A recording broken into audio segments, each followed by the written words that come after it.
Olá, tudo bem com vocês? Como passaram a semana? Vocês estão bem? Se cuidando? Bom, eu espero que vocês tenham gostado da nossa aula anterior, da semana passada, a respeito da Mona Lisa.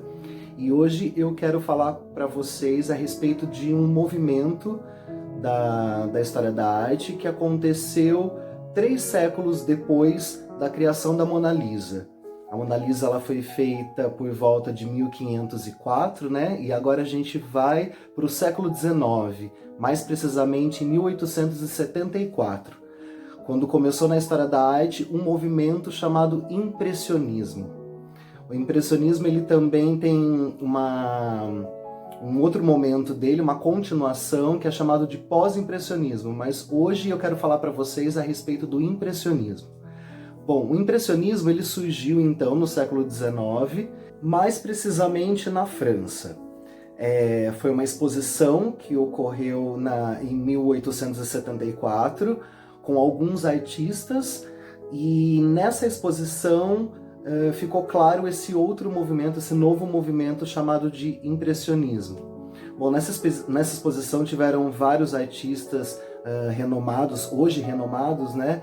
Renoir, Manet, Pissarro, Degas. Tinham mulheres também nessa exposição, uma francesa chamada Beth Morisot, uma americana que se chamava Mary Cassatt, e também nesse mesmo momento, não nessa exposição, mas aqui no Brasil, também tínhamos artistas impressionistas, né? A Anita Malfatti, o Almeida Júnior, o Eliseu Visconti, então, e além de muitos outros artistas, né? Mas nessa exposição de 1874, quando ficou declarado esse movimento impressionista, tinha um artista especificamente lá que se chamava Claude Monet, e ele é quem foi o precursor desse movimento. Dentro de todos os artistas da época, a gente pode considerar que o Claude Monet ele foi o precursor do impressionismo. Bom, o impressionismo ele tinha algumas características, né? Por isso que ele levou esse nome. Os pintores eles utilizavam a luz do sol para retratar suas obras, a interferência da luz solar, da luminosidade do dia nos objetos, nas cenas. Então eles se apegavam a esse tipo de luminosidade para pintar os quadros.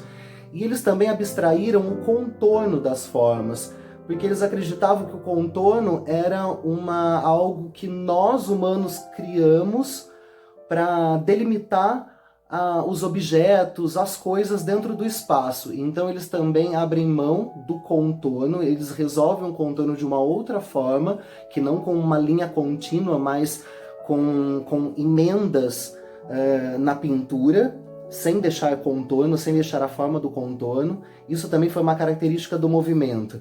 A sombra, ela tinha uma luminosidade, eles não usavam sombras escuras, como nos quadros que eu mostrei para vocês na aula passada, e até do movimento anterior a esse, que era o movimento barroco. Então eles não utilizavam de sombras escuras, eram sombras com luminosidade, né, com cores mais vivas. Usava-se o tom mais escuro da cor, mas não era um preto, não era um marrom, não era uma sombra muito densa. E também eles não utilizavam mistura de cores. Eles não pegavam a paleta. A paleta é onde os artistas colocam as tintas para poder fazer a mistura e passar para a tela.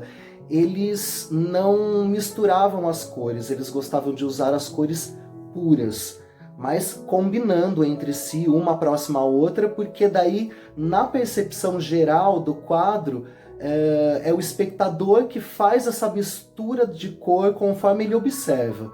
Então a mistura ela não está ali na tinta, mas na junção das cores na tela, nas cores próximas uma da outra, dando toda essa ilusão que eles queriam para a forma, para os elementos que eles gostavam de pintar.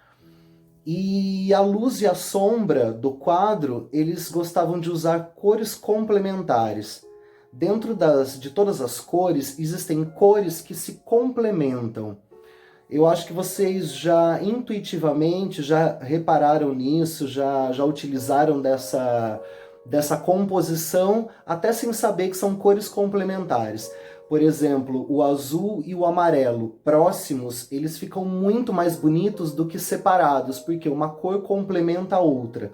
A mesma coisa acontece com a mistura não, a aproximação do vermelho e do verde, do violeta e do laranja, ou do amarelo, e do azul com o amarelo ou com o laranja. Então são cores opostas, mas que próximas, juntas, elas se complementam. Então eles gostavam muito de utilizar esse tipo de composição para traduzir a luz e a sombra nos quadros. Então eram quadros alegres, com cores vivas, e o tema principal para se fazer tudo isso era a natureza. Então o foco maior dos impressionistas era a natureza. Por mais que tivesse uma figura humana junto na composição, ou várias pessoas, né, compondo uma cena, mas a natureza ela tinha que estar em evidência, mesmo porque, como eu falei, a luz do sol era o que maior influenciava na obra deles. Aliás, as imagens que vocês mandaram ontem a respeito das flores que vocês tinham em casa, dos jardins, tem tudo a ver com o impressionismo. Se vocês tivessem feito a maioria das fotos na luz do sol, não importa se o sol tiver a pino ou muito forte, o tempo pode estar nublado, é uma interferência do mesmo jeito, né? É uma outra tonalidade de luz, mas isso é o impressionismo. Eu quero falar então um pouco a respeito do Monet. Para isso eu separei imagens para vocês verem melhor do próprio Monet, da casa onde ele viveu já na idade adulta e do jardim maravilhoso que ele tinha em volta da sua casa, onde ele teve muita inspiração para pintar a maioria de suas telas. Esse então é Oscar Claude Monet. Ele nasceu em 1840, ele era filho de comerciante de uma família bem humilde.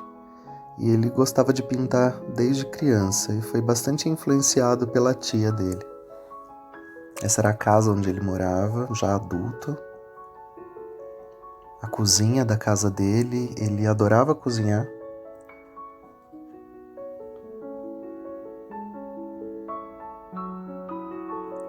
Esse é o ateliê. Uma janela bem grande, bem iluminado. Ainda no ateliê, e uma foto dele.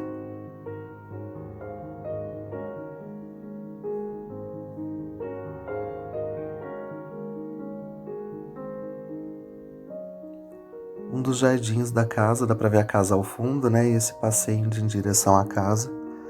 O Monet, ele tinha esse jardim incrível, ele dedicou a vida pintando ao ar livre, momentos do dia em diferentes horários, com o mesmo tema, né? Ele queria entender como que era a luz do sol, a luz do dia em diferentes horários, e por conta disso, por essa exposição, ele teve uma catarata que causou uma cegueira no decorrer da vida, mas ele não parou de pintar. Mas os últimos quadros dele dá para perceber que as cores elas ficam cada vez mais intensas. Acho que por conta da dificuldade de enxergar. Aí são os jardins em volta da casa, aberta hoje para visitação.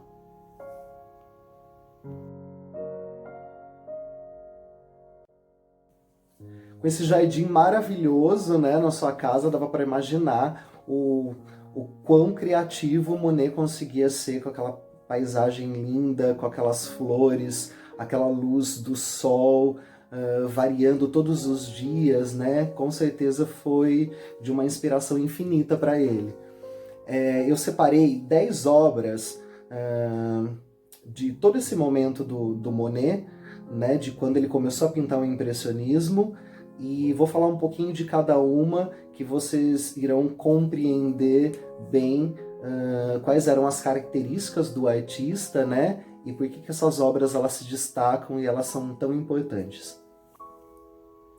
Percebo as pinceladas fluidas, coloridas e com um ar desfocado, a natureza e as luzes do céu como maiores protagonistas na cena. Essa tela ela foi leiloada o ano passado e ela alcançou o valor de 110 milhões de dólares. É a obra mais cara já vendida do Monet.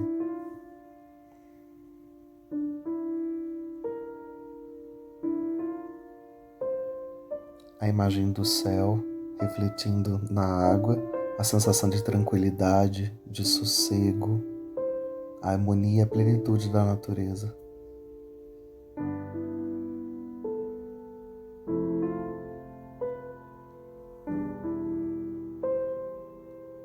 O interessante desse quadro é o ângulo, a observação que parece que o espectador, nós estamos embaixo, ela em cima, a visão da sombra da mulher e da criança no chão também.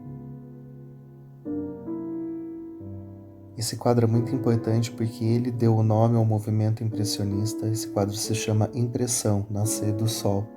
Ele estava naquela exposição de 1874 e os jornalistas tiraram sarro de todos os quadros, dizendo que os quadros pareciam inacabados e usaram o termo de impressão para tirar sarro da situação e o movimento acabou se chamando então impressionismo.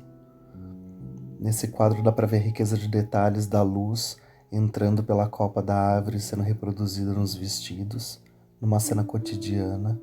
Ninguém tá pousando, parece uma foto.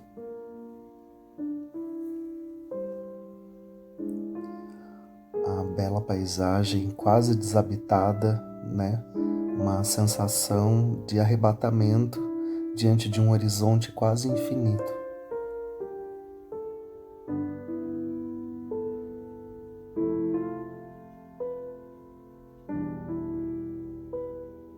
Monet tem uma série muito grande das ninféias, dessas flores aquáticas que ele tinha no jardim de sua casa. E é muito bonito ver, além do colorido do quadro, o reflexo do sol na água, a paz, a tranquilidade. Essa é uma catedral em que o Monet pintou mais de 30 vezes o mesmo ângulo, a mesma fachada, para ele poder estudar as diferentes tonalidades das luzes, né? A interferência da luz do sol em diferentes horários do dia, em dias diferentes, dias ensolarados, nublados. Olha a diferença de um quadro para o outro, da mesma fachada da igreja, da catedral, né? A única coisa que muda são as cores por conta da luz do sol.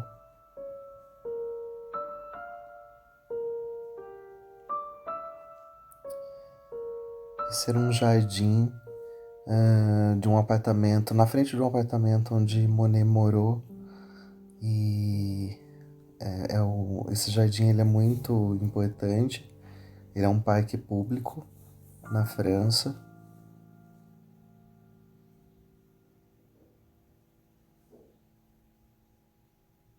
Essa estação ferroviária, a imagem turva e poética da paisagem, a luz sendo refletida através da fumaça.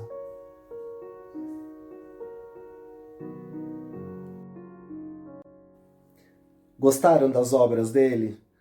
Muito bonito, né? Muito luminoso, muito alegre, muito colorido. Deu até um pouco de saudade, né, da vida lá fora de casa, né? Mas é bom porque daí quando vocês puderem sair novamente da casa de vocês, eu tenho certeza que vocês vão valorizar mais ainda a natureza, a luz do dia, assim como o Monet valorizava na sua arte, né? Deu para perceber algumas coisas. Que ele gostava bastante de pintar o campo, a natureza mesmo, né? Sempre como protagonista. Que ele não gostava de pintar cenas posadas, era como se fosse uma cena cotidiana, algo que estivesse acontecendo ali naturalmente, né? Tem muito a ver com as fotos isso, né? Essa impressão é a mesma coisa que uma fotografia hoje, né? Ele queria retratar um momento que poderia mudar toda aquela cena em questão de segundos. Então é o mesmo efeito que uma fotografia tem hoje, né? A pintura dele retrata muito disso, de um simples momento, de uma impressão do momento, né? E também a característica das pinceladas dele, como aquilo que eu comentei que não tinha contorno, então as formas elas eram um pouco embaçadas, um pouco turva, para dar essa sensação de leveza mesmo nas formas, né? Para tirar aquela rigidez do traço e trazer uma leveza para a forma, né? As cores puras e vivas, né, colocadas ali lado a lado e dando a impressão final, o resultado final aos olhos do espectador. E os detalhes da luz solar sobre a obra, né, a sombra que provocava de um elemento na natureza, os detalhes da luz, a luz que vazava do sol pela copa da árvore e deixava as marcas no chão ou no vestido da pessoa que estivesse ali na cena, e também os reflexos do céu nas águas que ele gostava de pintar, né? Monet pintou lagos, rios, mar, mas sempre tinha o reflexo do céu na superfície da água.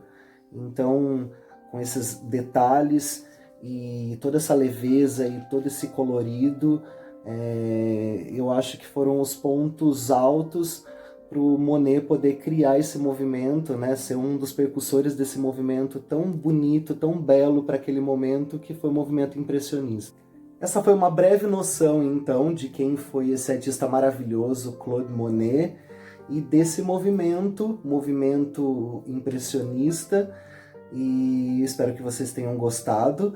Na próxima semana eu volto com o movimento pós-impressionismo, e trazendo um outro artista que foi um dos percussores desse movimento, um artista muito famoso que eu tenho certeza que vocês já ouviram falar, mas eu vou deixar para falar dele na próxima aula. Um beijo para vocês, continuem se cuidando, e para finalizar esse momento eu separei outras obras do Monet e vou deixar aqui expostas para vocês apreciarem. Um beijo e ótima semana!